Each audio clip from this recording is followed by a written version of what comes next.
Hi guys, in this video I will show you how to borrow money from Chime. Now Chime offers a service that is called SpotMe, essentially a safety net to prevent you from getting those dreaded insufficient funds notifications. So in order to enable SpotMe service on Chime, you need to be eligible for it. The eligibility criteria of SpotMe is that you need to have received at least $200 in your account through a direct deposit in the past month. So if you have completed this requirement, then you are going to see a SpotMe option on the home page of your Chime application. So you will have to click on that, and then you just have to follow further on-screen instructions in order to enable SpotMe in your Chime account. Now once you have successfully activated SpotMe, the SpotMe starts with a low limit which can gradually increase based on your responsible use.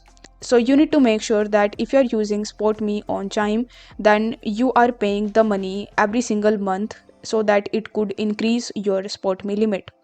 On Chime SpotMe, the repayment is automatic. So once your next paycheck hits your account, SpotMe will automatically deduct the borrowed amount.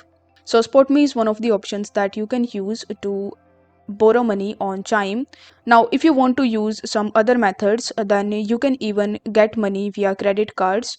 So if you have a good credit score and a solid plan of paying the borrowing money, then you can go with the option of credit card loans, as you need to pay the high interest on it. You can even borrow personal loans from Chime, so these can be a good option for the larger needs, but shop around for the best rates and terms. Remember that borrowing always involves responsibility, so make sure you can comfortably handle the monthly payments. So these are some of the methods that would allow you to borrow money on Chime. So you can choose the option as per your convenience. If you need less money, then you can enable SpotMe option, but if you need more money, then you can go for credit card and personal loans as well. If the video was helpful, then don't forget to like the video and subscribe to the channel. Thank you so much for watching.